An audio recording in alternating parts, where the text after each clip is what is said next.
Question तो पूरी class से है, लेकिन सबसे पहले आंसर आपको देना है, ठीक है ना। बाकी लोग अपना कॉपी में आंसर लिख लेंगे। आपको हमने ये बता दिया कि m का मतलब यहाँ पर मास है और t का मतलब यहाँ पर टाइम है। तो आपको लिखना है differentiation of mass with respect to time. Mathematically इसको लिख के दिखाना। मास dm/dt, आप इसको लिखोगे dm/dt।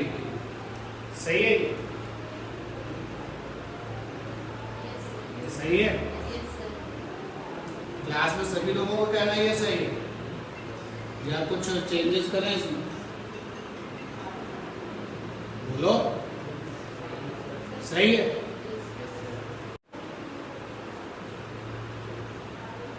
अब हमने आपको ये बता दिया कि F का मतलब यहाँ पर फोर्स है और M का मतलब यहाँ पर मास है और डिफरेंशिएशन ऑफ फोर्स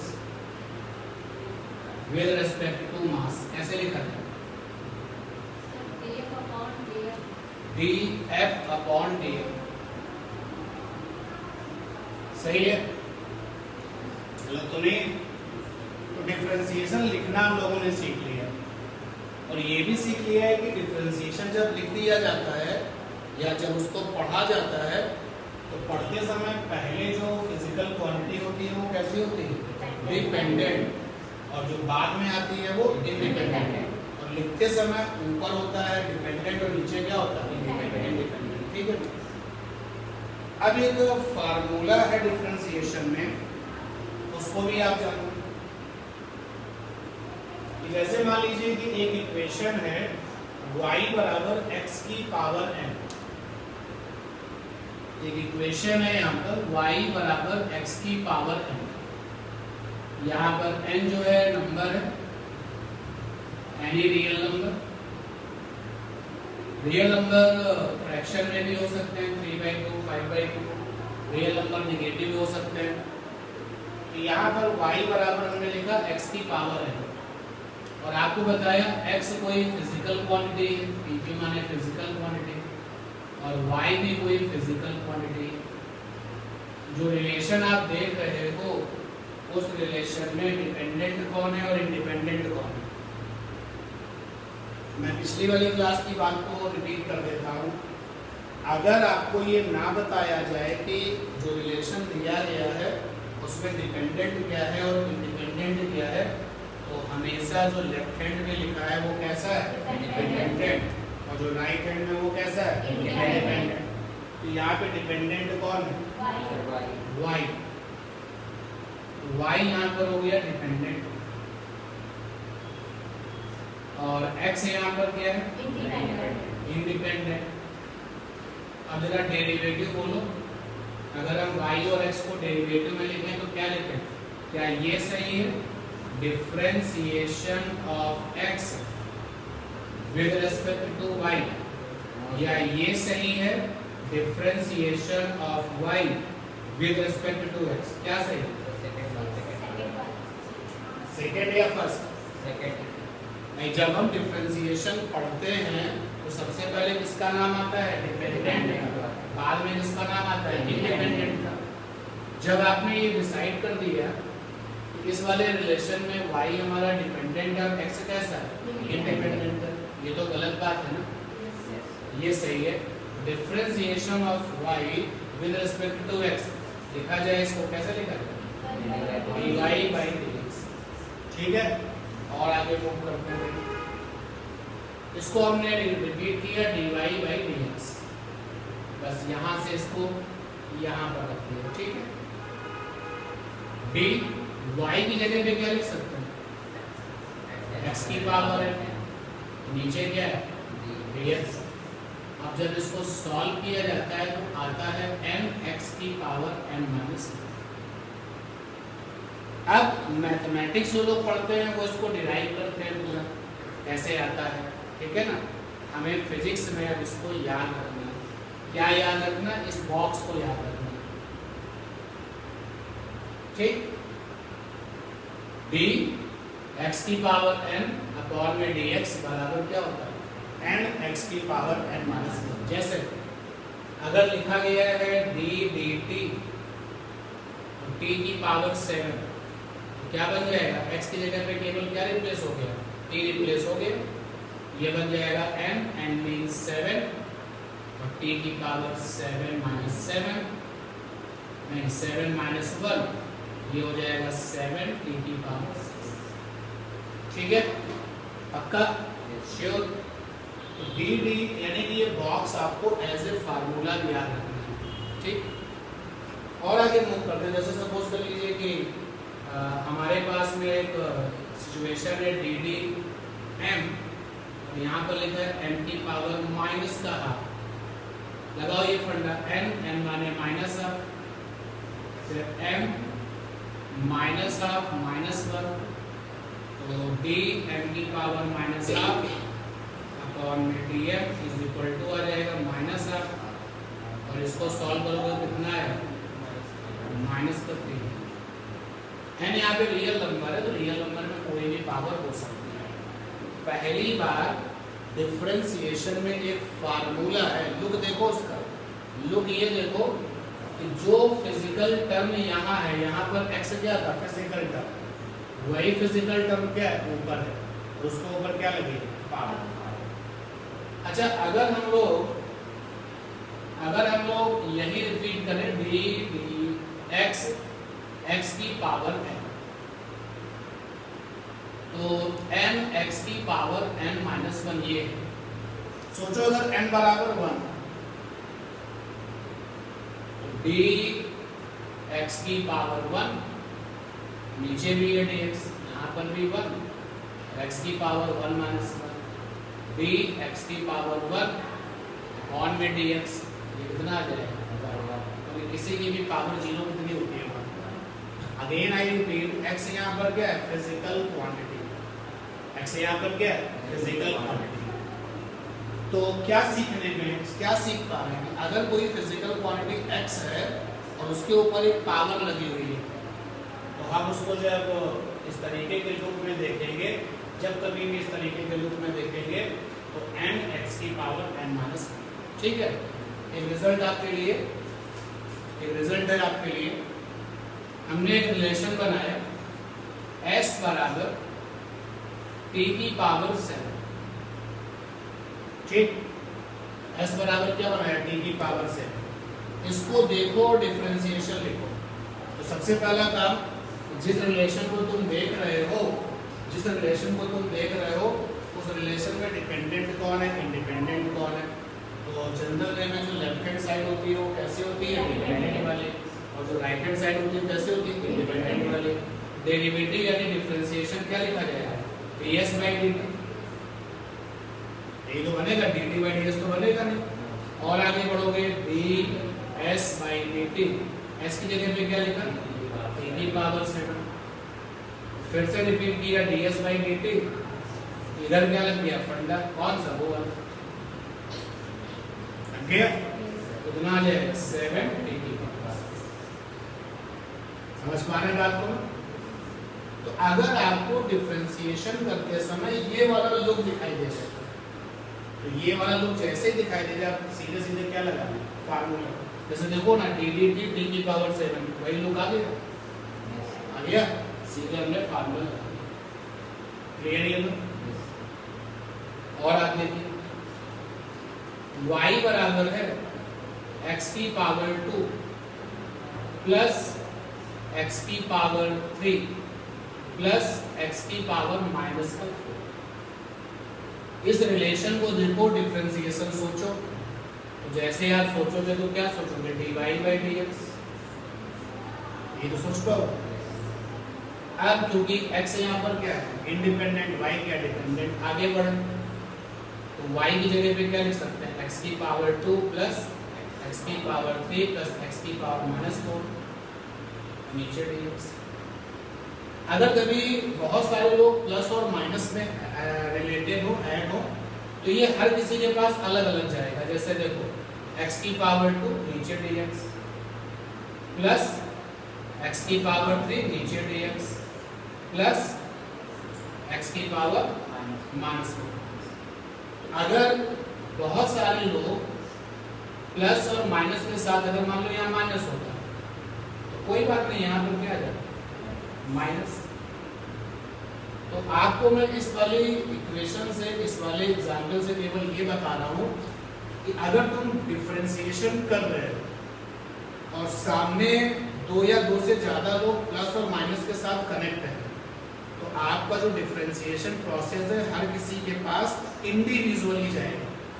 जैसे हम डिफरेंशिएशन कर रहे थे, मैंने देखा कि ये बहुत सारे लोग प्लस और माइनस से कनेक्टेड हैं, तो मैं इसके पास अलग गया, मैं इसके पास भी अलग से पहुंचा और मैं इसके पास भी अलग से पहुंचा। ठीक, जब मैं सभी के पास अलग से पहुंच चुका तो यहाँ पर देखा तो वो वाला लुक आया, लगा दिया फार्मूला क्या है 2x, n माने 2 और x की पावर 2 माइनस 1 क्या दे देगा x।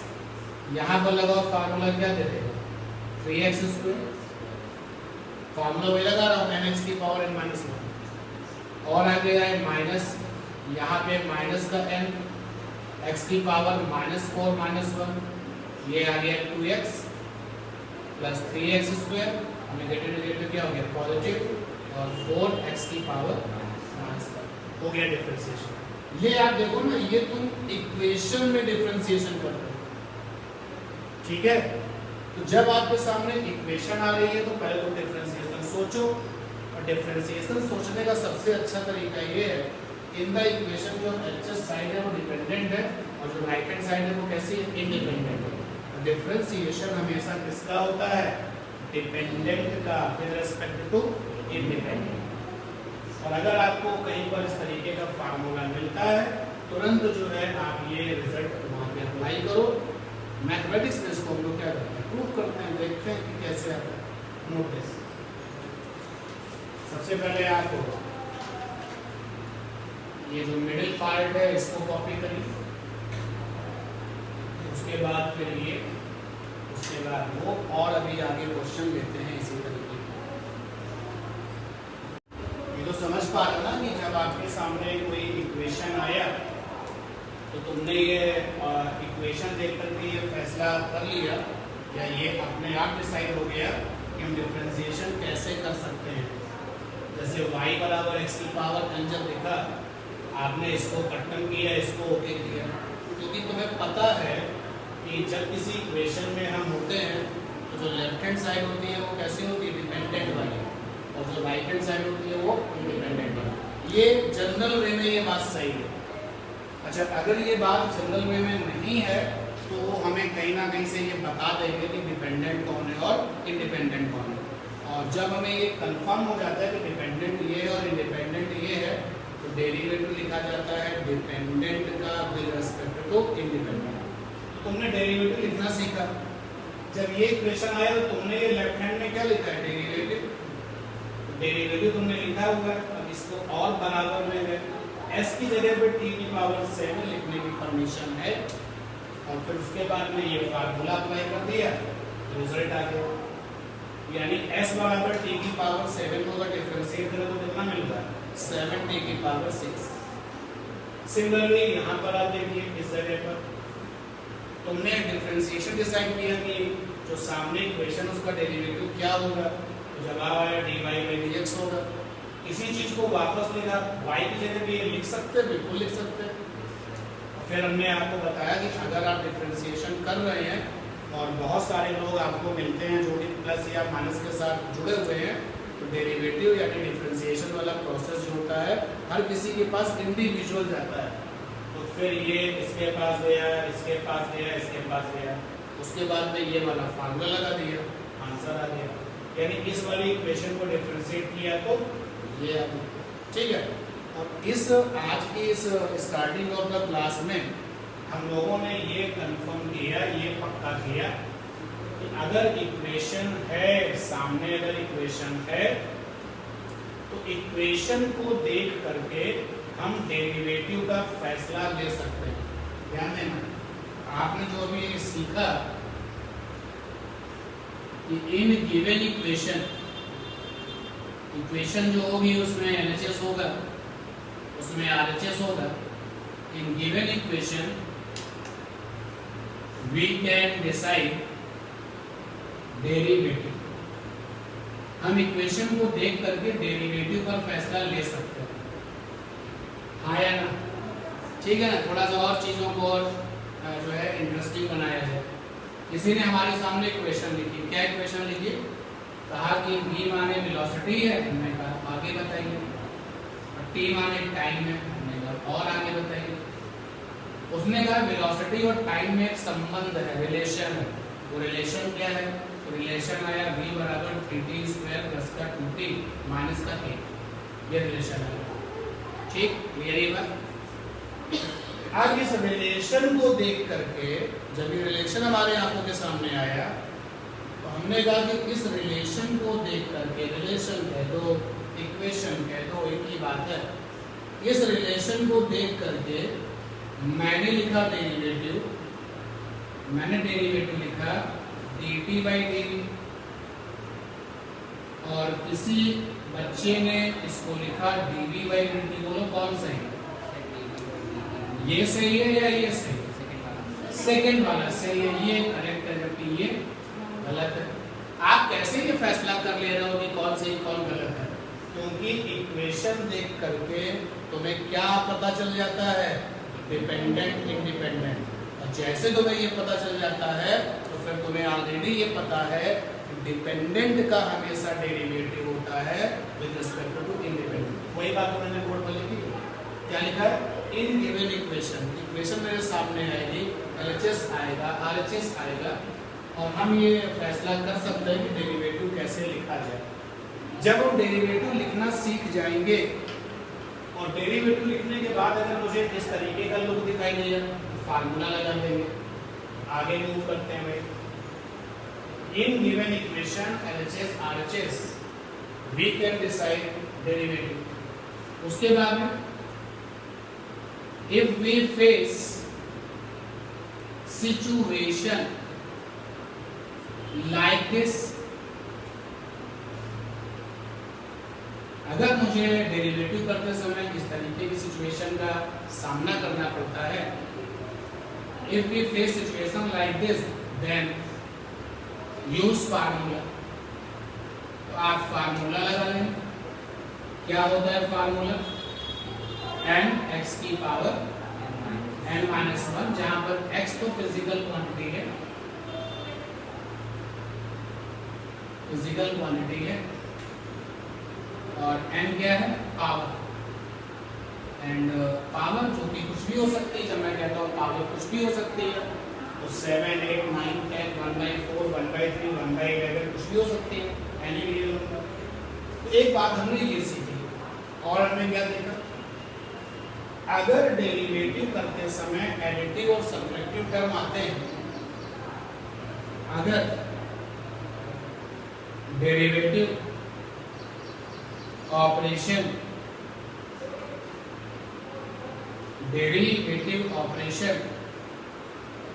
को करते समय वी फेस एडिटिव और subtractive terms, then derivative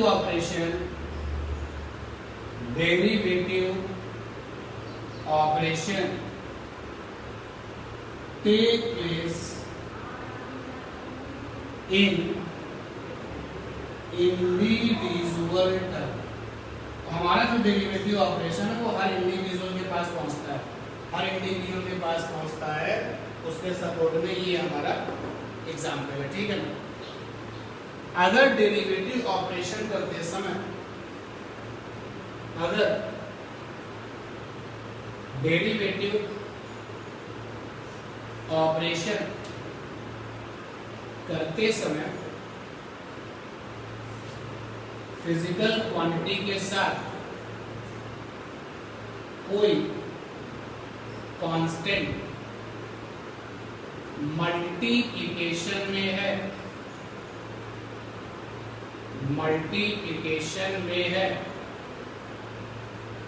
then derivative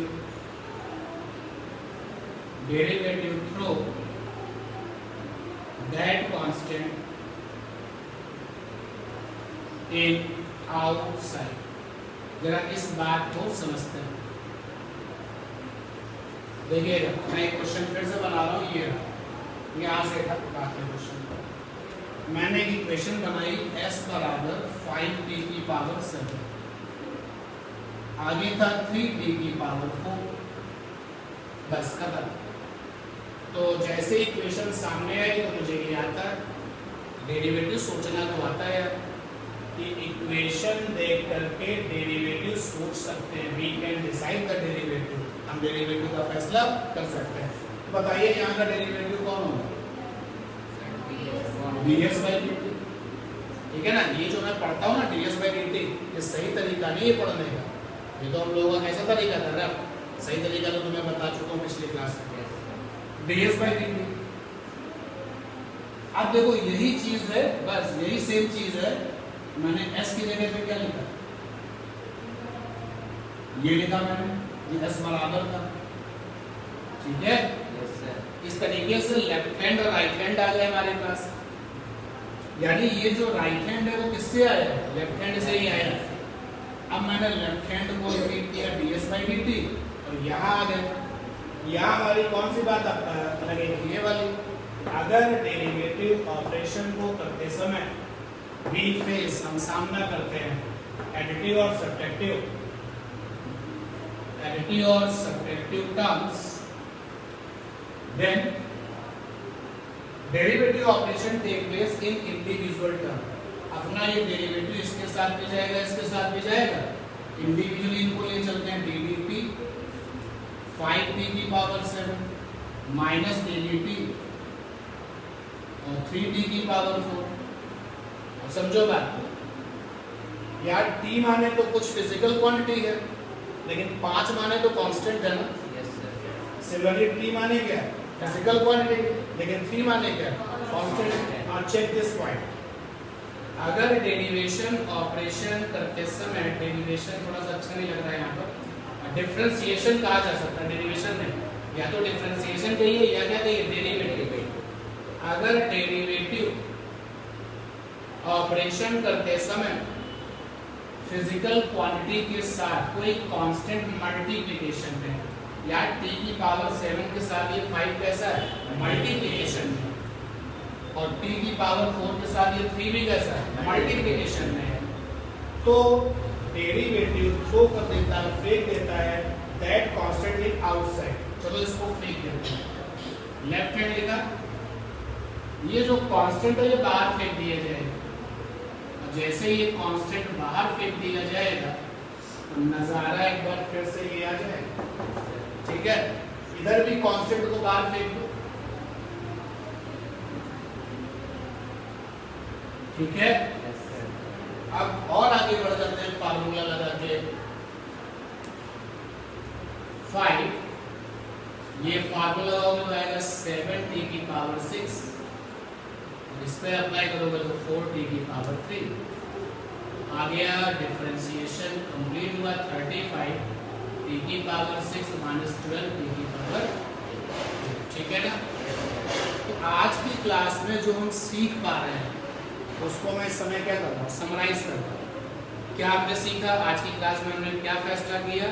equation देख करके डेरिवेटिव सोचा जा सकता है, डेरिवेटिव का फैसला किया जा सकता है कि डेरिवेटिव क्या होगा। क्लियर ये बात?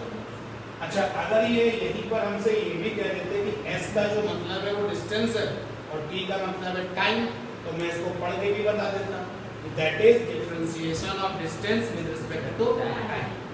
तो मैं इक्वेशन देख करके डेरिवेटिव पर फैसला कर सकता हूँ कि वो क्या होगा। दूसरा, अगर मुझे इस तरीके का लूप दिखाई देता है तो ये सीधे रिजल्ट अप्लाई कर दीजिए। मैथमेटिक्स वाले लोग इसको करते रहते हैं सॉल्व, हम सीधे फार्मूले की तरीके से डील करेंगे। अगर डेरिवेटिव ऑपरेशन करते समय 2 या 2 से ज़्यादा टर्म्स एडिटिव या सब्ट्रैक्टिव ऑपरेशन और साइन के साथ में कनेक्टेड है, डेरिवेटिव वाला ऑपरेशन हर किसी के पास अलग अलग पहुँचता है, हर किसी को अलग अलग हेलो बोलता है, ठीक है। और फिर आपने एक पॉइंट ये देखा, अगर आप डेरिवेटिव ऑपरेशन करते समय ऐसा देखते हैं कि कोई फिजिकल क्वांटिटी आपको मिल गई है और उस फिजिकल क्वांटिटी के मल्टीप्लिकेशन में कोई कांस्टेंट है, डेरिवेटिव्स को बाहर थ्रो कर देता है और फिर अपना जो ऑपरेशन है वो कंप्लीट करता है। ठीक है, इतनी बातें क्लियर हुई? ये पहला पॉइंट हुआ आपका, ये दूसरा पॉइंट हुआ, ये तीसरा पॉइंट हुआ और ये चौथा पॉइंट हुआ। चलते हैं 5वें पॉइंट की तरफ। अगर डेरिवेटिव ऑपरेशन को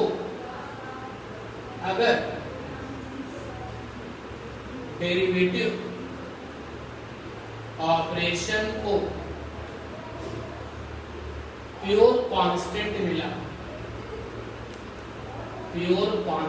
मिला, वैसे हम उम्मीद क्या करते हैं कि डेरिवेटिव ऑपरेशन को कौन मिलेगा, कोई फिजिकल क्वांटिटी मिलेगी। ठीक, कोई फिजिकल क्वांटिटी मिलेगी। लेकिन अगर ऐसा हो गया कि डेरिवेटिव ऑपरेशन को कोई प्योर कांस्टेंट मिला तो that result will be zero, तो वो रिजल्ट जीरो होता है। देखिए कैसे, इसी से समझते हैं। s बराबर है 3t की पावर 7 माइनस 3t की पावर 4 प्लस का 9। तो मैं इक्वेशन देख के डेरिवेटिव सोच लिया कि डेरिवेटिव क्या होगा, मैंने डेरिवेटिव लिखा ds by dt। ठीक, अब ये क्या लिखा है, लेफ्ट लिखा हुआ, लेफ्ट हैंड, देखो राइट हैंड अपने आप बनेगा। s की जगह पे क्या लिखा, 87 84 प्लस 9 और नीचे dt एज इट इज। अब हमारा डेरिवेटिव ऑपरेशन हर किसी के पास अलग अलग जाएगा। Left hand as it is dt7 dt 84 dt और 9। ठीक, यहां पर कांस्टेंट 3 को बाहर फेंका गया, केवल t की पावर 7 रह गया। यहां पर भी कांस्टेंट 3 को बाहर फेंका गया, क्या रह गया, t की पावर 4। यहां देखो शुद्ध कांस्टेंट है, राइट, डेरिवेटिव के सामने कौन पड़ा हुआ है, 9, and that is the pure constant. ऐसी सिचुएशन में रिजल्ट क्या होता है, जीरो, यानी इसका जो रिजल्ट है वो क्या होता है, जीरो। ठीक है, तो उसके बाद में left hand side as it is, यहाँ फंडा लगाया 76, यहाँ फंडा लगाया 43, 21 e की पावर 6 12। ठीक है, क्या इस वर्किंग में जो 1 से लेके 5 तक पॉइंट हैं सभी के जो भी विजन्स हैं वो क्लियर है ना? देखो ये तो तुम्हें पहले ही पता चल चुका था बिगिनिंग ऑफ द क्लास में, ये भी तुम्हें बिगिनिंग ऑफ द क्लास में पता चल चुका था, ये भी तुम्हें पता चल चुका था जब आप ऑपरेशन कर रहे थे, लिखा हमने अभी है, और ये तुम्हें अभी अभी पता चला इंक्लूडिंग दिस ऑपरेशन। एग्जाम्पल भी तो साथ में है, और ये वाला पॉइंट तुम्हें अभी पता चला, लेकिन साथ में क्या एग्जाम्पल। एक चीज गलती मत करना, देखना मैं गलती आपसे करवाता हूँ, ध्यान में, क्योंकि जो लिखा है वही समझो, जो नहीं लिखा वो मत समझो। एक एग्जाम्पल दिया मैंने, गौर करना, हमने लिखा s बराबर 32 t की पावर 4 x की पावर 9। आप मामला करो, इक्वेशन में एक से ज्यादा वेरिएबल आता है, क्योंकि हमारी जो आदत है लेफ्ट हैंड साइड में एक वेरिएबल होता है, फिजिकल क्वांटिटी होती है, और दूसरी क्या होती है, राइट हैंड साइड में। जैसे यहाँ देखिए, यहाँ पर एक लेफ्ट में है जो फिजिकल क्वांटिटी s है, और एक आपकी राइट में जो कि t है। तो इन दोनों में से जो लेफ्ट वाला है वो डिपेंडेंट है, जो राइट वाला कैसा है, इंडिपेंडेंट। यहाँ देखिए कितने लोग हैं, 2 लोग हैं, एक फिजिकल क्वांटिटी s है, एक आपकी t है, दूसरी कौन है, x है। अब ये वाली जो फिजिकल क्वांटिटी है वो इस पर भी डिपेंड कर रही है, और ये इस पर भी डिपेंड कर रही है, ठीक है ना? तो अब इस वाले इक्वेशंस में डिपेंडेंट तो एक है, लेकिन इंडिपेंडेंट क्या हुआ है, एक से ज्यादा, अभी हम इस तरीके की प्रॉब्लम्स की बात नहीं कर रहे, ठीक है। उसके लिए हम लोग थोड़ा इंतजार करेंगे और फिर चीजों को आगे बढ़ाएंगे। 1 से लेकर 5 तक के पॉइंट्स पूरे कर लो।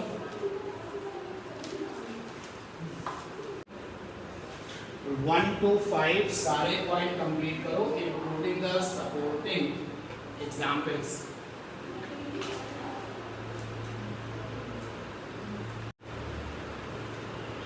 डेरिवेटिव हम लिख रहे हैं, जरा ध्यान देना भाई।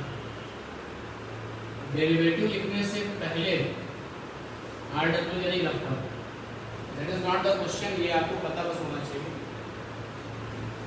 तो आज से हमने कहा कि जो ये P है ये मोमेंटम है और T टाइम, ठीक। अब चाह के भी हम इसको डिपेंडेंट नहीं कर सकते, क्योंकि मोमेंटम और टाइम की दुनिया में मोमेंटम और टाइम जब बने तो टाइम कैसा था, इंडिपेंडेंट, मोमेंटम कैसा था, डिपेंडेंट। तो sometimes we have a situation like this, कुछ चीजें हमें पहले से ही पता है। जैसे क्या पता है कि अगर हम वेलोसिटी की बात करें और टाइम की बात करें तो ये कैसा है, इंडिपेंडेंट, और ये कैसा है, डिपेंडेंट। अगर हम डिस्टेंस की बात करें और टाइम की बात करें, टाइम कैसा है, इंडिपेंडेंट, डिस्टेंस कैसा है, डिपेंडेंट। तो कुछ फिजिकल क्वांटिटी के पेयर ऐसे हैं जिसमें फिक्स है ये चीज, ये डिपेंडेंट और ये कैसा, इंडिपेंडेंट। फिर भी हम लिख देते हैं आपके लिए, ये मोमेंटम जो है वो डिपेंडेंट है, फिजिकल क्वांटिटी, और जो टाइम है वो इंडिपेंडेंट फिजिकल क्वांटिटी। अब डेरिवेटिव लिखो भाई, राइट डेरिवेटिव। जैसे ही डेरिवेटिव राइटिंग का केस आया, आंसर क्या था, dp/dt, बोलो। अब हमने कहा इसको पढ़ो, इसको पढ़ो भैया। देखो पढ़ने का तरीका है, रफ रीडिंग ये है, रफ रीडिंग जो कि डिफरेंशिएशन की दुनिया में एक्सेप्टेबल नहीं है, फिर भी लोग रफ रीडिंग क्या करते हैं। इसकी रफ रीडिंग है dt अपॉन dt,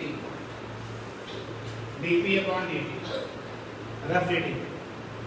कोई नई बात तो नहीं, पिछली क्लास में भी बताई थी रफ रीडिंग, और बताया था ये गलत तरीका है, इसको ऐसे नहीं पढ़ा जाता। लेकिन फिर भी जब हम लोग इतने बार इसको देखते हैं और बार बार पढ़ना पड़ता है तो रफ रीडिंग हमारी आदत में आ जाती है। तो रफ रीडिंग तो ये है dp अपॉन dt। अच्छा, जो कंसेप्चुअल रीडिंग है, कंसेप्चुअल रीडिंग है, कंसेप्चुअल रीडिंग ये है, आप भी जानते हो, पिछली क्लास में बताया था। आप पढ़ते हो डिफरेंशिएशन, डिफरेंशिएशन को क्या लिख सकते हो, derivative of momentum with respect to time. ये तो कंसेप्चुअल रीडिंग आपको पिछली क्लास में भी बताई। एक और उसको भी देखो सीखो, वो ये है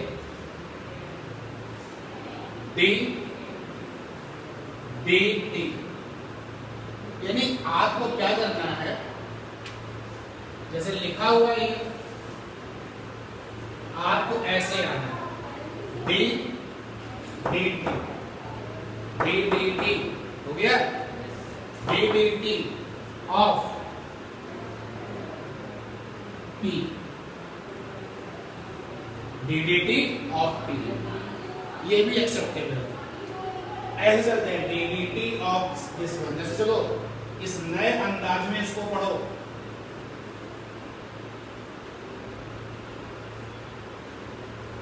पढ़ो ddx ऑफ x की पावर n, ठीक है ना। नए स्टाइल में इसको पढ़ो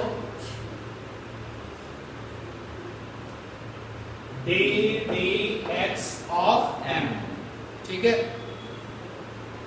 इसको पढ़िए, बोलिए dt ऑफ v, ठीक है ना। तो ये जो आपका कंसेप्चुअल रीडिंग है वो एक तो ये प्योर थ्योरेटिकल है, और इस वाली रीडिंग में थोड़े से मैथमेटिकल टर्म्स मिल जाते हैं। जैसे आप देखो ना D T P of B, ये सारे के सारे टर्म्स कैसे मैथमेटिकल है, ठीक है। जरा इसको भी एक बार पढ़ के बता दीजिए। अगर आपके पास में डेरिवेटिव लिखा हुआ है इस तरीके से dA अपॉन dV, ये तो मैंने रफली पढ़ा है, सेम तरीके से पढ़ो। क्या पढ़ेंगे? dV ऑफ A, ना ऑफ पहले लाना है ना कहीं और, एक सीक्वेंस में d। आप ऐसे चलो, ऐसे चलो, dD V ऑफ A, ये भी श्योर RW है, लेकिन काम की चीजें नोट करेंगे।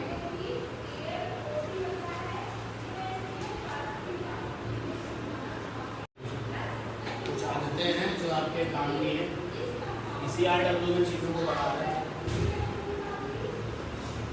जैसे ये लिखा जैसे कि differentiation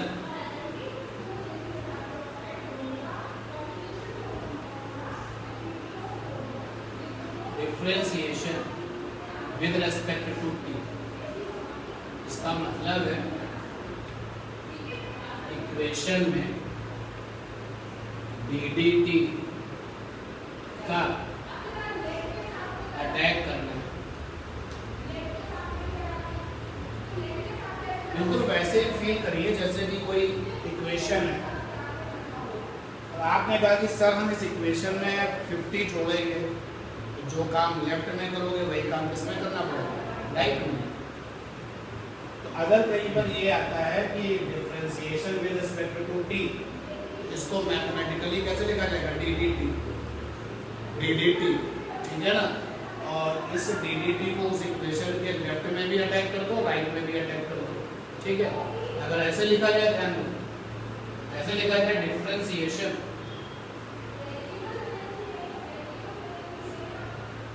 with respect to x, मतलब क्या होगा इसका? इक्वेशन में ddx का अटैक करना। मैं इस वाले रफ वर्ग पे कुछ क्वेश्चन लेके आपको दिखाऊंगा।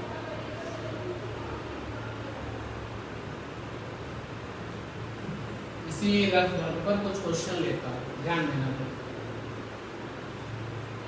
हमारे पास एक इक्वेशन था और वो इक्वेशन ये रहा, s बराबर 3t square minus 5t plus 5। मैंने लोगों से पूछा है ये s यहाँ पर क्या है, तो बताया गया डिस्टेंस, और t यहाँ पर क्या है? टाइम।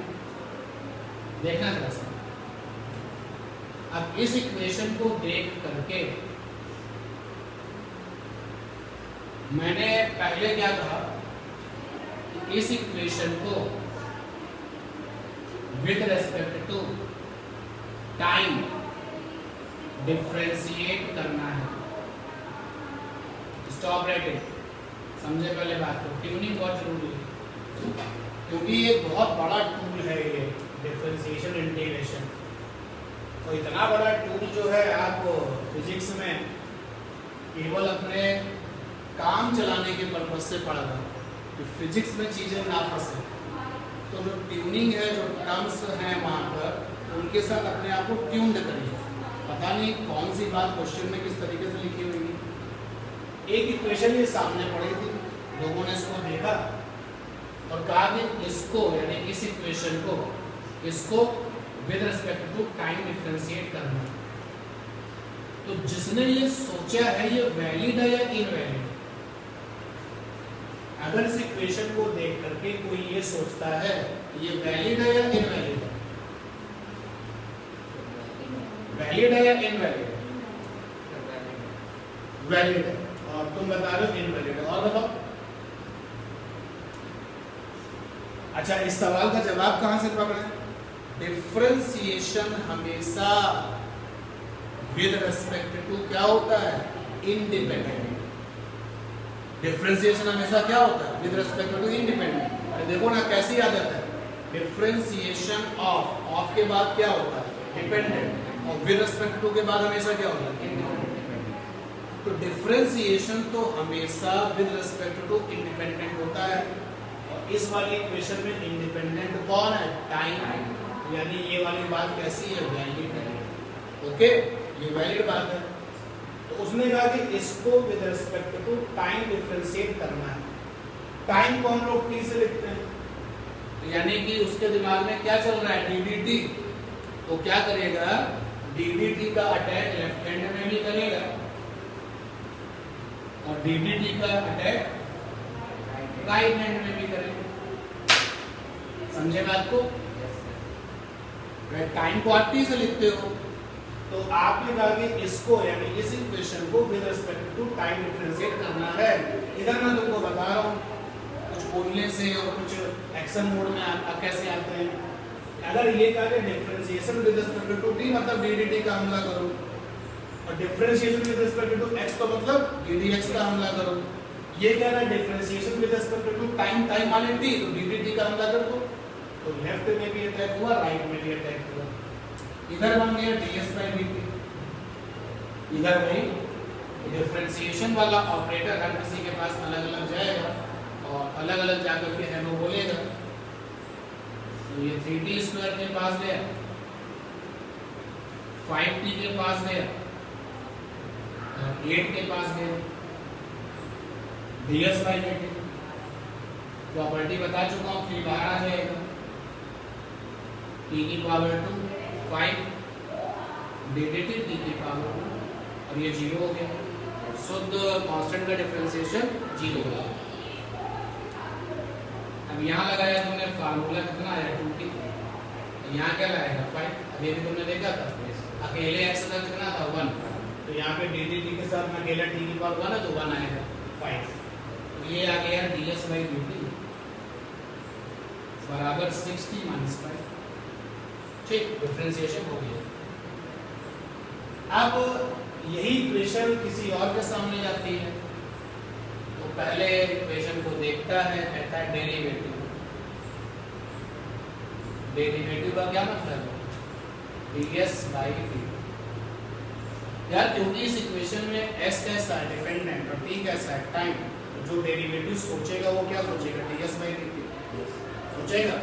तो पहले वो ds by dt यानी वो डेरिवेटिव लिखता है पहले, उसके बाद में आगे बढ़ता है ddt या यहीं पे ddt और s की वैल्यू रखता है 3t स्क्वायर माइनस का 5t प्लस का 8। देखो जो चीज यही है वही चीज ये है ना।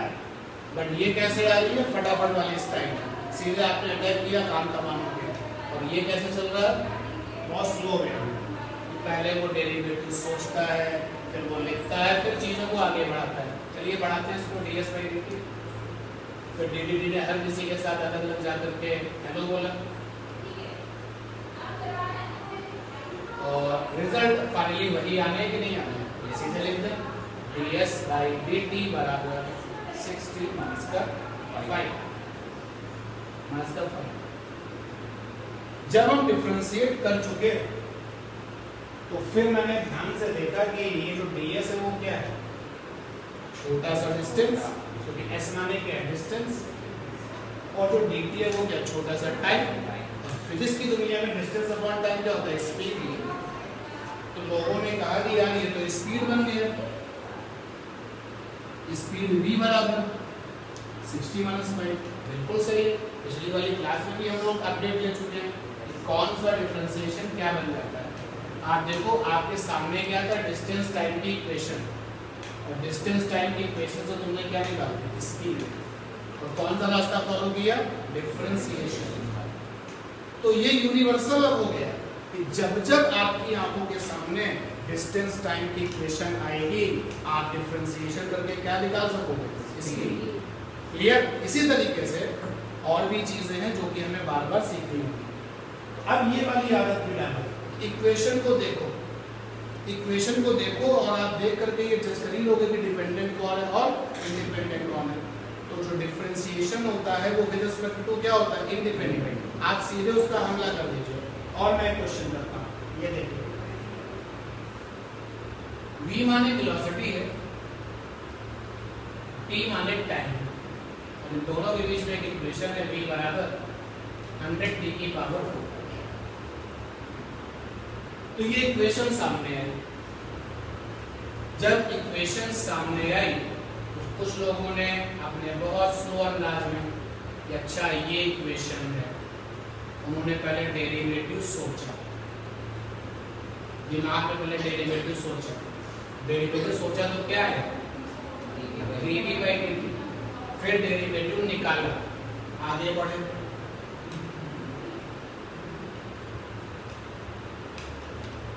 और कैलकुलेशन करके पहुंचे आंसर तक।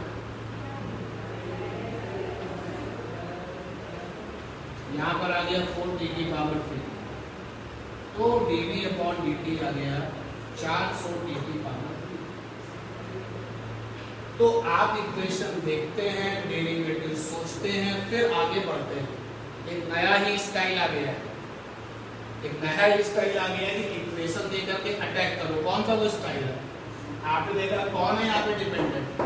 स्पीड, वेलोसिटी लिखा हुआ है, और टाइम कैसा है? हमला विद रिस्पेक्ट टू टी कर दो। जैसे तुम with respect to T attack करोगे तो लेफ्ट हैंड में भी ddt और राइट हैंड में भी ddt। देखो इस वाले लुक में आने में पहला स्टेप, दूसरा स्टेप, तीसरा स्टेप, ये पहले ही नंबर पे मिल गया। फिर आपने आगे बातों को बढ़ाया ddt 100 ddt t की पावर 4, नतीजे तो वही आएंगे ना? बोलो यार। तो आगे से हम ये अप्रोच दे रखेंगे, हम इक्वेशन देख करके आपसे बोलेंगे अटैक करो। जब मैं कहूँगा अटैक करो तो तुम सोचोगे किसके बारे में? विद रिस्पेक्ट टू के बारे में। और विद रिस्पेक्ट टू का हमेशा रिजल्ट आगे क्या होगा? इंडिपेंडेंट का। ठीक है ना?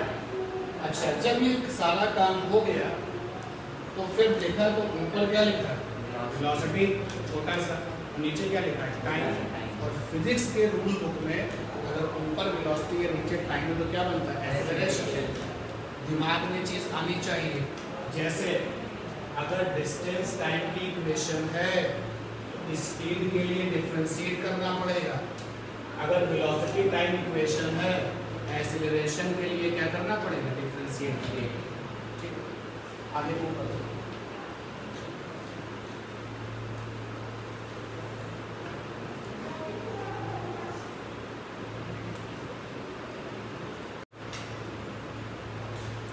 आज की क्लास के लास्ट में एक चीज और करते हैं। जैसे अगर ये कहा जाए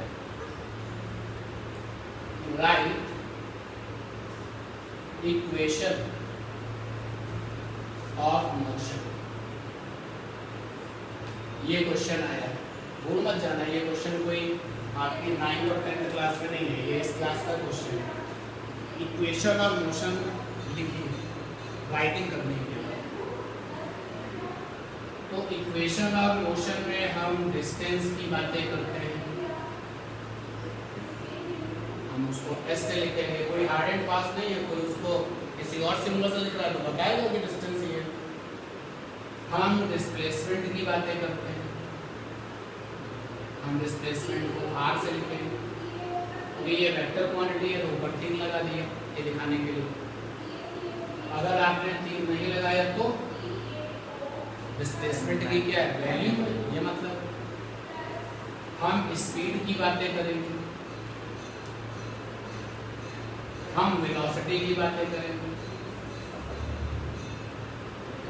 हम एक्सेलरेशन की बातें करेंगे।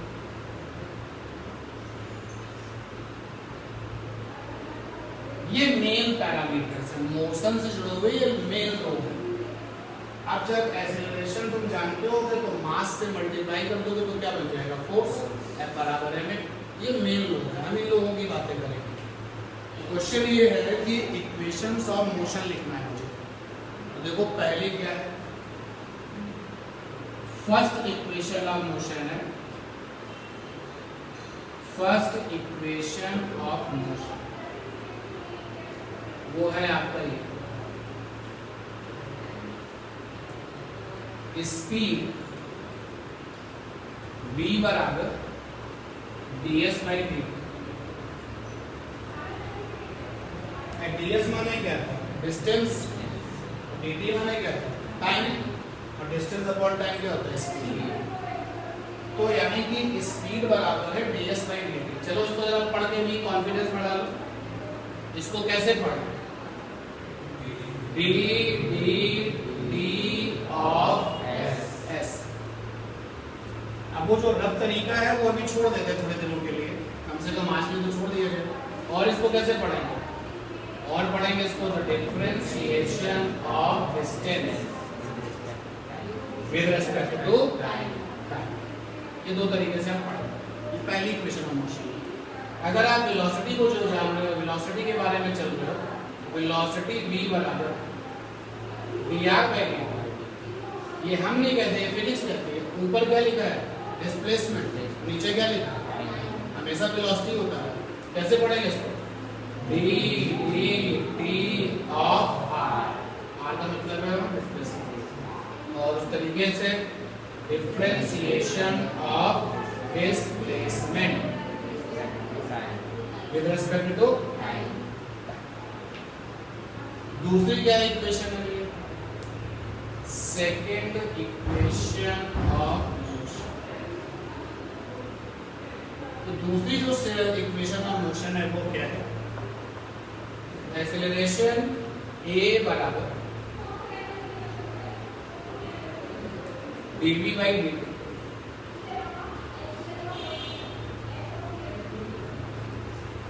अब फिजिक्स का रूल है ना, dv क्या लिखा है? वेलोसिटी। नीचे क्या लिखा है? टाइम। वेलोसिटी अपॉन टाइम क्या होता है? एक्सेलरेशन। अगर आप इसको पढ़ोगे तो ऐसे पढ़ोगे dt ऑफ वेलोसिटी। और वैसे पढ़ोगे तो क्या पढ़ोगे? Differentiation of velocity with respect to time. अगर किसी ने ऊपर से ये तीर हटा दिया तो फिर वेलोसिटी की क्या ली गई है? वैल्यू ली गई है। क्या ली गई है? चलो फिलहाल अभी इसको एरो लगा रहने देते हैं, अच्छा लग रहा है। अच्छा, ये जो दूसरा वाला इक्वेशन है इसकी शक्ल जरा बदलते हैं, जरा चेक कर सिचुएशन। दूसरा वाला इक्वेशन है a बराबर dv बाई dt। ये है, हमने लिखा a बराबर dv बाई dt, जैसा था वैसा ही लिखा। केवल एक काम किया कि डिस्प्लेसमेंट से ऊपर भी डिवाइड किया और नीचे भी डिवाइड किया डिस्प्लेसमेंट से। अब कैलकुलस की दुनिया में हो तो डिस्प्लेसमेंट किससे लिखोगे? dr से लिखोगे, r से नहीं लिखोगे। छोटे छोटे वैल्यू चलती है, कोई फर्क पड़ा? कोई फर्क नहीं पड़ा, ऐसा तो किया जा सकता है। अब मैंने ये पेयर ले लिया और ये वाला पेयर ले लिया। a बराबर आ गया dr by dt into dv upon dr। ये बराबर dr बाई dt क्या बन गया? वेलोसिटी। dv बाई, अब फिजिक्स में dv बाई dr का कोई नया नाम नहीं है। एक्सेलरेशन हो गया वेलोसिटी, बट इसको तुम पढ़ सकते हो। What is dv by dr? Differentiation of velocity with respect to displacement. Okay, acceleration की एक इक्वेशन वो है जिसमें टाइम दिखता है और एक वो है जिसमें टाइम नहीं दिखता। ठीक है ना? ये हैं मोशन की दुनिया की दो इक्वेशन। और आपको एक चीज और बता दें, अब तुम मोशन में जितना चेंज करना चेंज कर दो, ऐसा मोशन वैसा मोशन, ये है वो है, ये दोनों कभी फेल नहीं होते। हमारे एक 10th स्टैंडर्ड की इक्वेशन ऑफ मोशन लिखते हैं। 10th स्टैंडर्ड की इक्वेशन ऑफ मोशन ये याद आ गई? याद है? एक ये थी और एक ये थी, तीन ये हुआ करती। ठीक, तो अब मुझे ये बताओ, क्या ये इक्वेशंस ऑफ मोशन उस समय काम करेंगी जब एक्सेलरेशन बदलेगा? आंसर है नहीं, क्योंकि इसकी शर्त थी कि ये तभी काम करेगी जब एक्सेलरेशन कैसा होगा? कांस्टेंट। क्या ये इक्वेशन ऑफ मोशन तब काम करेगी जब कोई चीज टेढ़े मेढ़े रास्ते पर चल रही हो? नहीं, इसकी शर्त थी ये तभी काम करेगी जब चीजें कहाँ चल रही हो? सीधे रास्ते पर। तो इस इक्वेशन के पीछे बहुत सारी कंडीशन जुड़ी थी कि ऐसा होगा तभी ये काम करेगी, लेकिन इन दोनों इक्वेशंस को ध्यान से देख लो, कोई कंडीशन नहीं, मोशन हो रहा है, अगर हाँ तो ये इक्वेशन काम करेगी और ये इक्वेशन भी काम करेगी। क्लियर है बात? चाहे जैसा मोशन है, चाहे सर्कुलर मोशन हो, चाहे सीधे रास्ते पर मोशन हो, चाहे जिगजैग मोशन हो, चाहे जैसा मोशन हो, ये इक्वेशंस हर प्रकार के मोशन के लिए क्या करते हैं? वैल्यू। ठीक है, नोटिस। अब आप आज का काम पूरा कर लीजिए, जहां पर आप थे वहां से स्टार्ट करिए। इक्वेशन अगर आपके पास है, कोई भी इक्वेशन, किसी भी तरीके का इक्वेशन, तो by see given equation, by seeing given equation, how we make approach for differentiation। किसी इक्वेशन को देख करके हम डिफरेंशिएशन की अप्रोच कैसे बनाते हैं? आपके पास में दो तरीके होते हैं। पहला है आपके पास में बाय डिसाइडिंग डेरिवेटिव, या तो आप डेरिवेटिव डिसाइड करो और अप्रोच को आगे बढ़ाओ, और दूसरा तरीका है by attacking with respect to. दूसरा तरीका है कि अगर मुझे ये पता चल जाए कि विद रिस्पेक्ट टू क्या है, उसका हम हमला कर देते हैं लेफ्ट में भी और राइट में। एग्जाम्पल देखो, जैसे हमको एक इक्वेशन दिया गया है a बराबर 3t स्क्वायर माइनस का 6t प्लस का 100, ये इक्वेशन दिया है। तो जब मैंने ये इक्वेशन देखा तो भाई मैंने पूछा कि a यहाँ पर क्या है? बताया गया कि a यहाँ पर एक्सेलरेशन है और t के बारे में बताया गया t यहाँ पर टाइम। तो कह रहा डिफरेंशिएट, ये इक्वेशन हमने लिख दी है, अब आप इसको डिफरेंशिएट करो। तो देखो इक्वेशन हमें दिखाई दे रही है और अब हमें वहां पर डिफरेंशिएशन के लिए आगे बढ़ना है। दो रास्ते हैं, बाय डिसाइडिंग द डेरिवेटिव। तो डेरिवेटिव क्या होगा भाई? डेरिवेटिव कैसे लिखा जाएगा?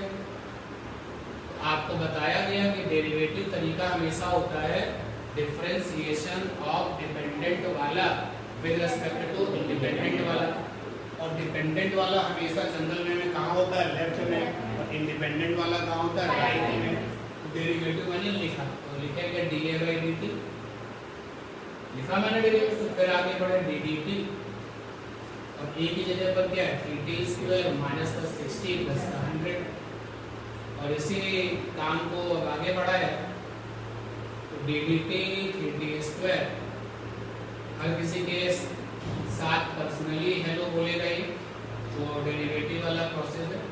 If terms are related with additive और सब्ट्रैक्टिव, अगर टर्म्स आपके एडिशन या सब्ट्रैक्शन के साथ कनेक्टेड है तो ये डेरिवेटिव हर किसी के पास में पर्सनली जाता है। और ये बना dA by dt, फिर यहाँ पिछली वाली क्लास के रूल फॉलो कर लो,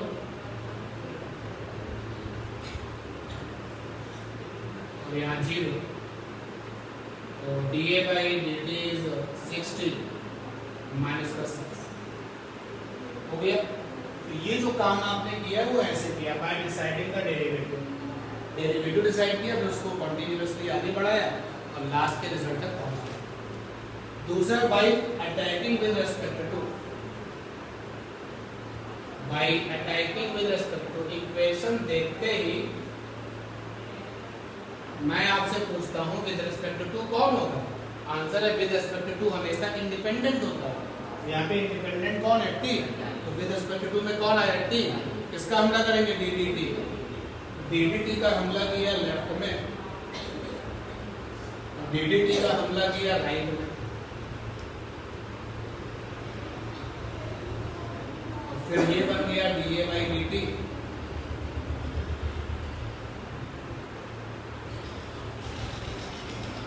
तो रिजल्ट देखो वही आता है, D A by D T. बाकी जो पिछली क्लास में रूल दिए गए उसके अकॉर्डिंग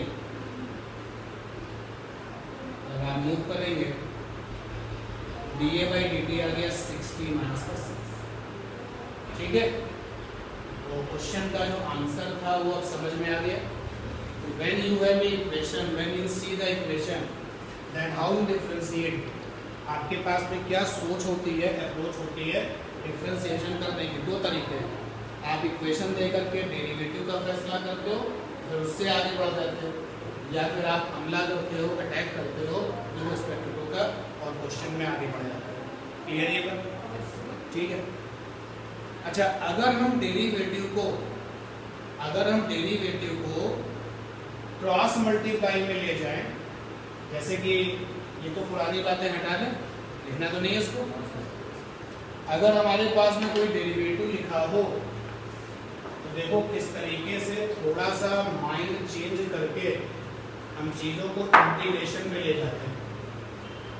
कुछ ऐसे डेरिवेटिव लेते हैं जो आप अच्छे से जानते हो, जिनके बारे में आपको बेहतर तरीके से पता है कि वो डेरिवेटिव क्या बन जाते हैं।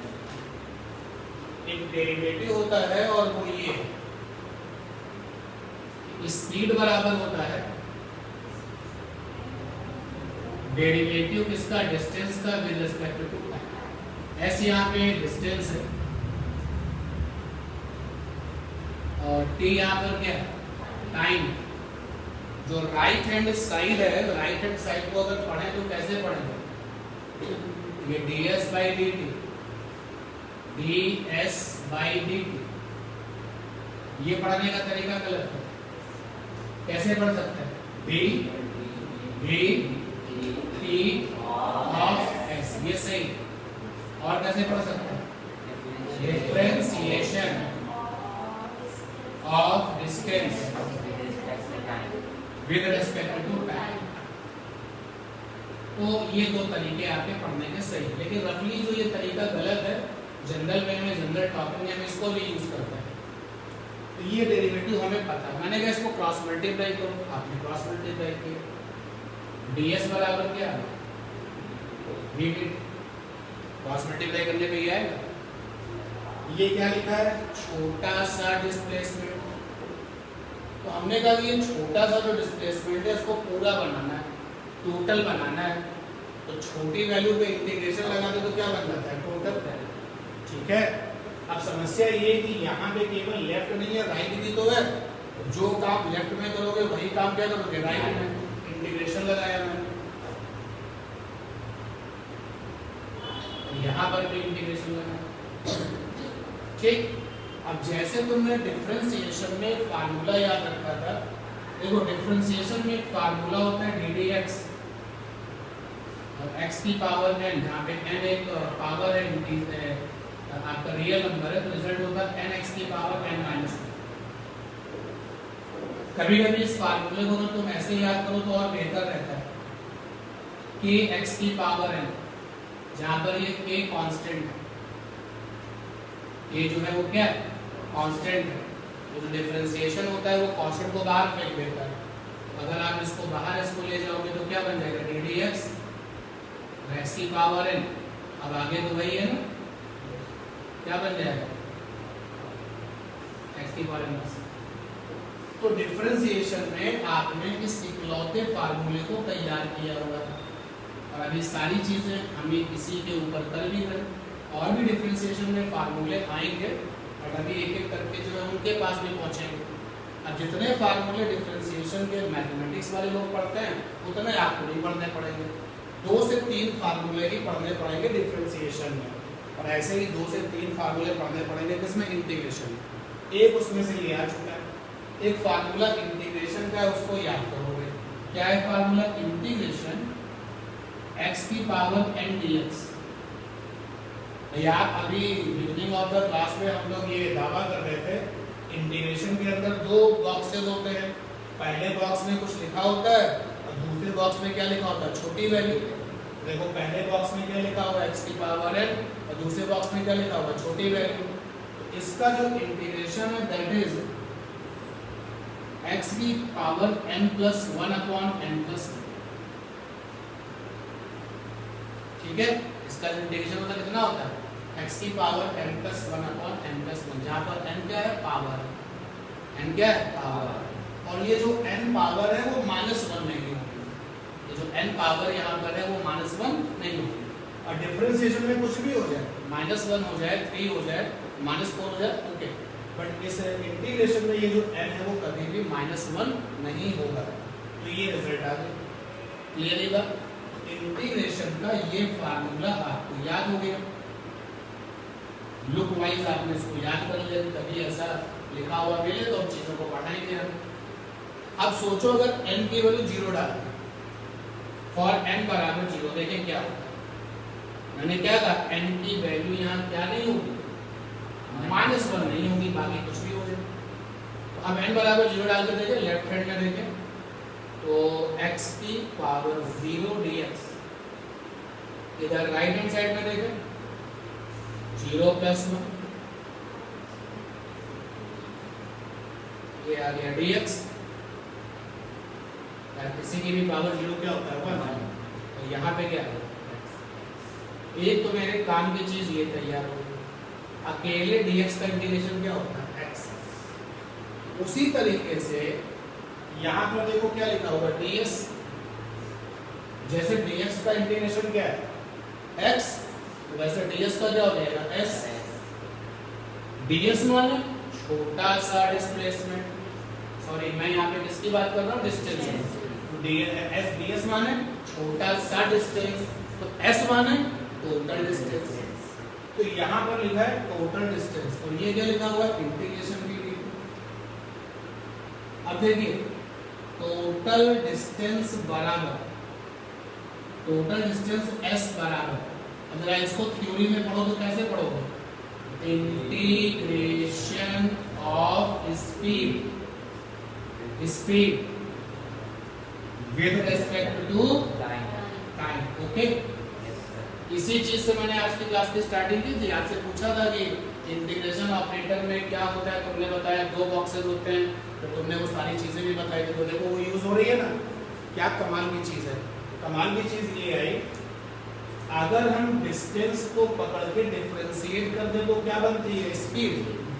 अगर हम स्पीड को पकड़ के इंटीग्रेट करते हैं तो क्या बन जाता है, डिस्टेंस।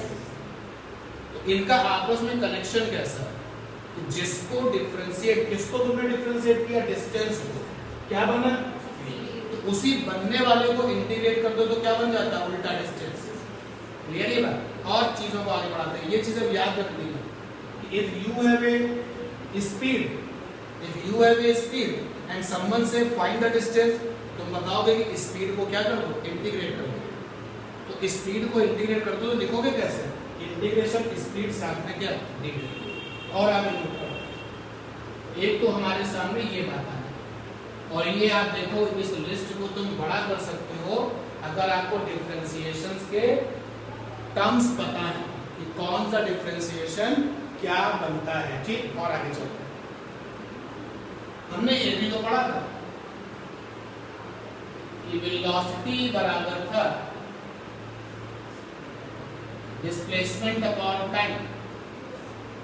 डिफरेंशिएशन की दुनिया में क्या पढ़ेंगे इसको, differentiation of displacement with respect to time. अब इस वाले नोट में मैं ये सारा काम नहीं करना, ठीक है ना, डिग्री है हो गया, क्रॉस मल्टीप्लाई करो, dr बराबर v dt।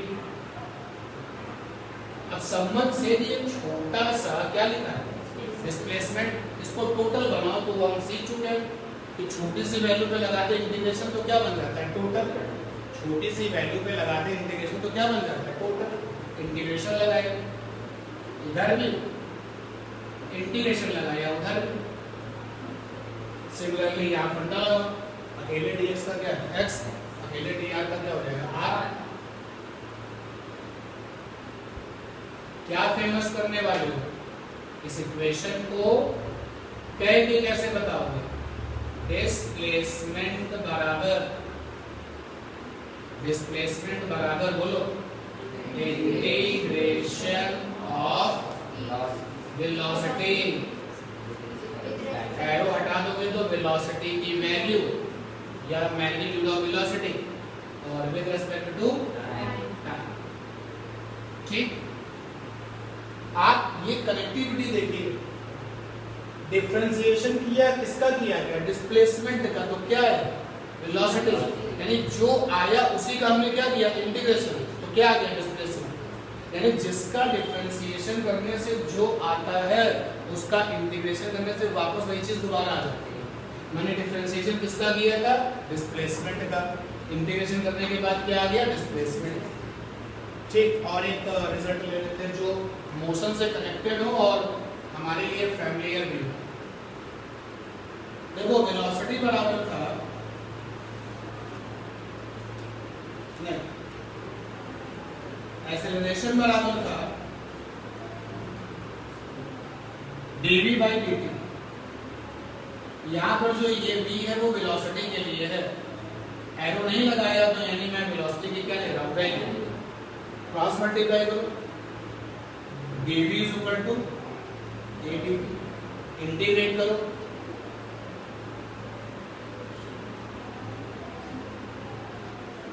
इसका क्या हो जाएगा? v। क्या बताओगे लोगों?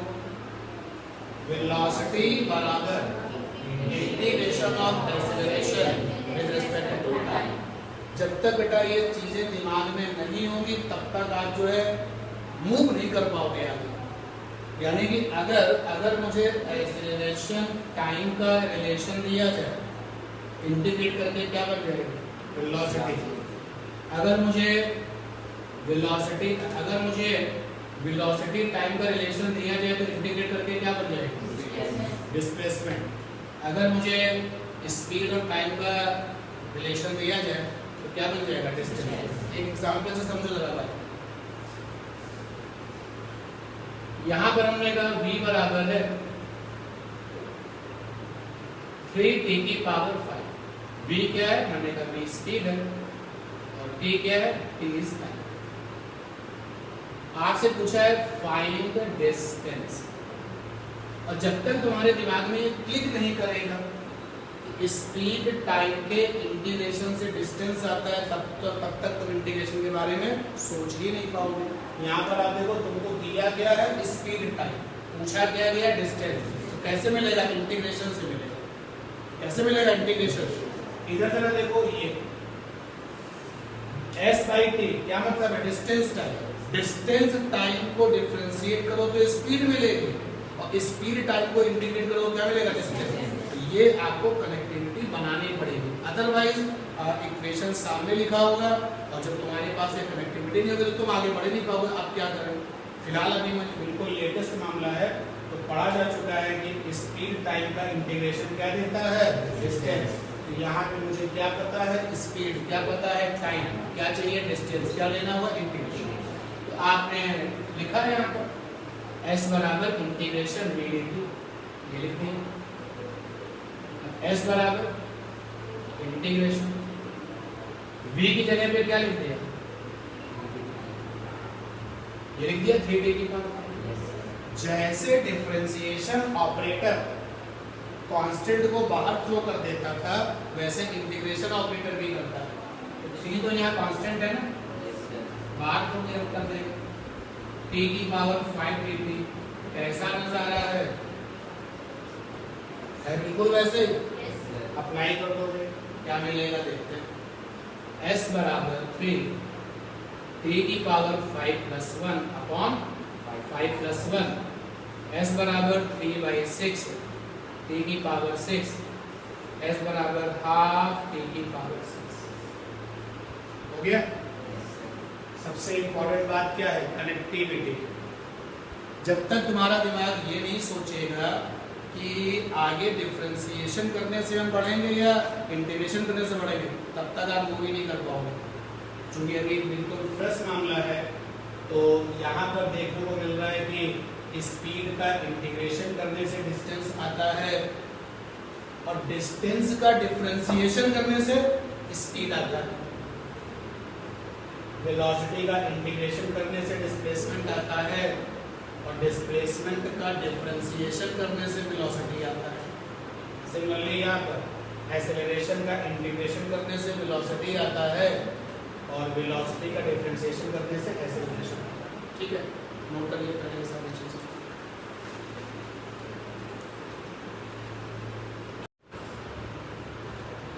रफ करें।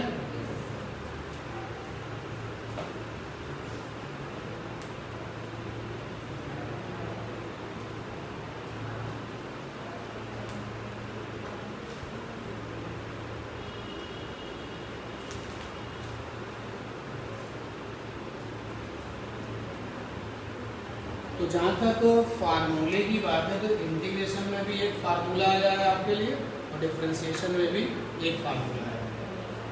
एक क्वेश्चन और ले लें। हमको गिवन है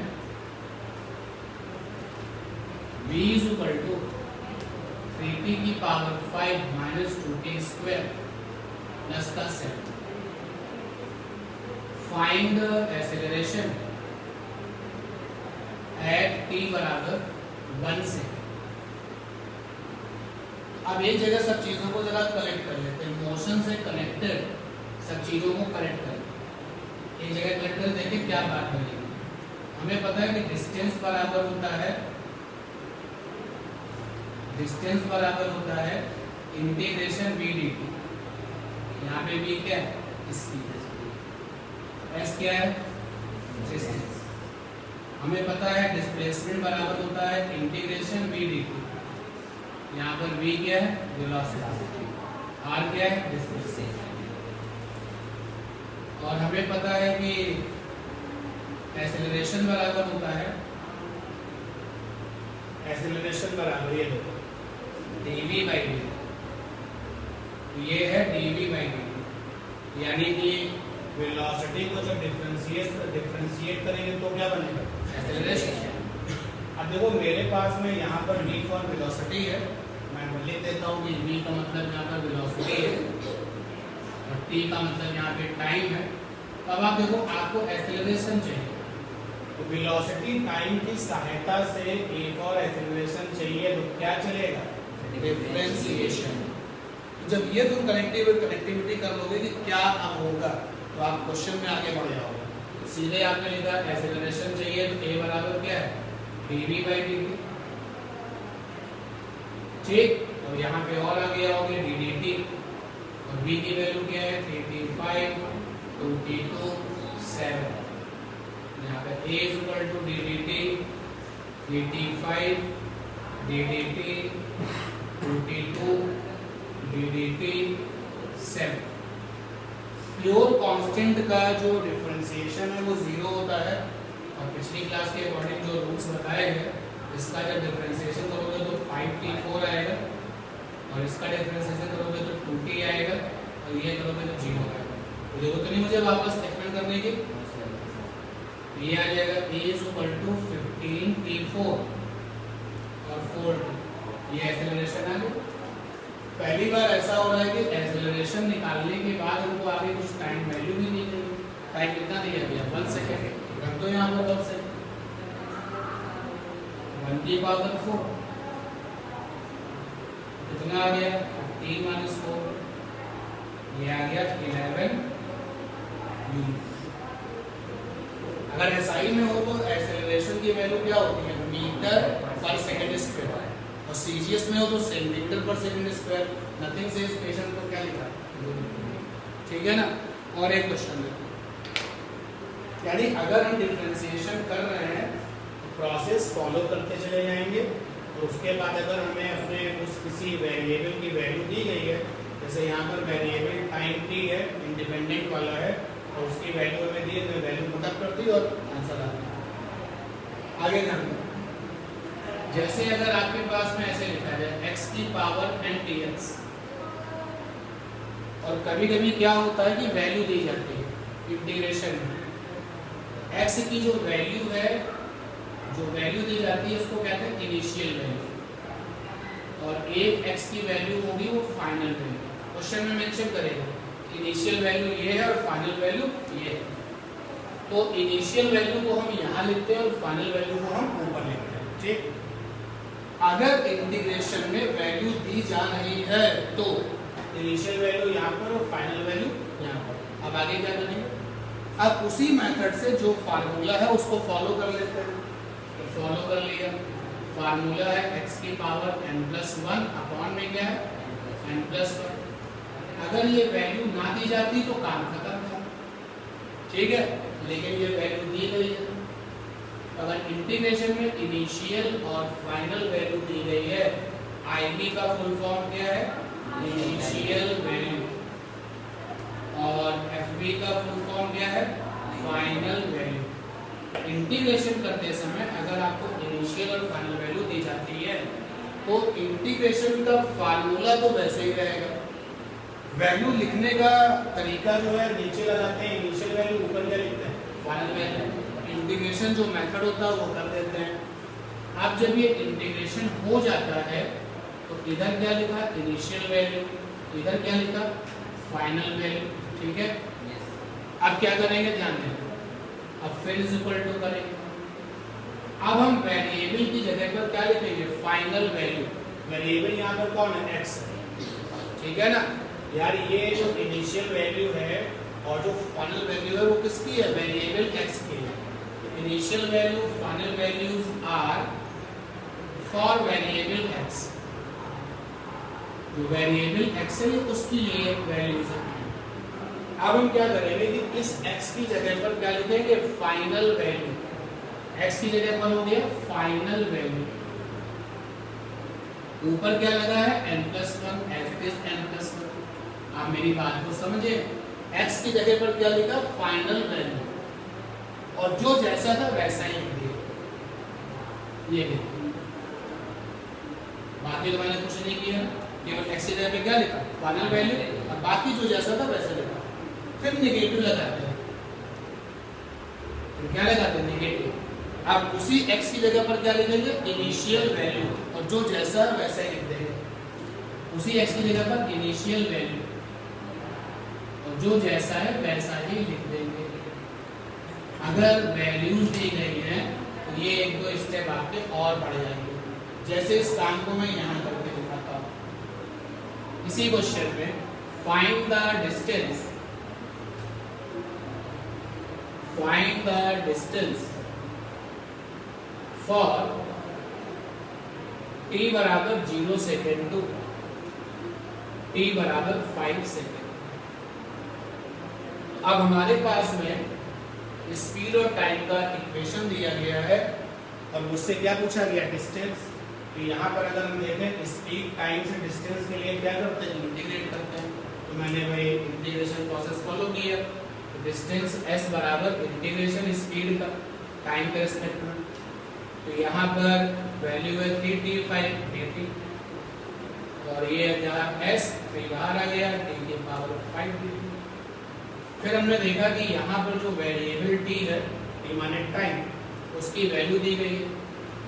इनिशियल वैल्यू कितनी है 0, फाइनल वाली वैल्यू कितनी है 5। इंटीग्रेशन जो मेथड था उसी तरीके से कर दीजिए। कितना आया a की पावर n+1 अपॉन में क्या n+1 और लिमिट्स क्या दी गई है 0 से 5। ये जो इनिशियल और फाइनल वैल्यूज होती है लिमिट्स कहलाती है। क्या कहलाती है लिमिट्स। जो नीचे वाली वैल्यू है वो लोअर है, जो ऊपर वाली वैल्यू है वो अपर है। तो लिमिट्स है यहाँ पे 0 से 5। इंटीग्रेशन का प्रोसेस नहीं रहेगा। तो देखो ये आ गया 3 t की पावर 6/6 0 से 5। अब आगे क्या करें 3 इसी वेरिएबल की जगह क्या डालना है फाइनल वैल्यू। तो 5 की पावर 6/6 फिर अपना लगाया नेगेटिव उसी एक t पे यानी वेरिएबल में क्या डाल दें इनिशियल वैल्यू 0 की पावर 6/6। ये तो 0 हो गया भाई। ये कितना आ गया s बराबर आ गया 5 की पावर 6/2। अब 5 की पावर 6 अगर थोड़ा सा समय और आप दें निकल भी आएगा ना, 5 को कितने बार मल्टीप्लाई करना पड़ेगा, क्लियर ये बात। तो when you have A in value in case of the differentiation, अगर वैल्यू है तो बहुत आसानी से डिफरेंशिएशन करिए और लास्ट में जो रिजल्ट आया वैल्यू लिख दीजिए। If you have a integration then you have a initial value as well as final value, ठीक है।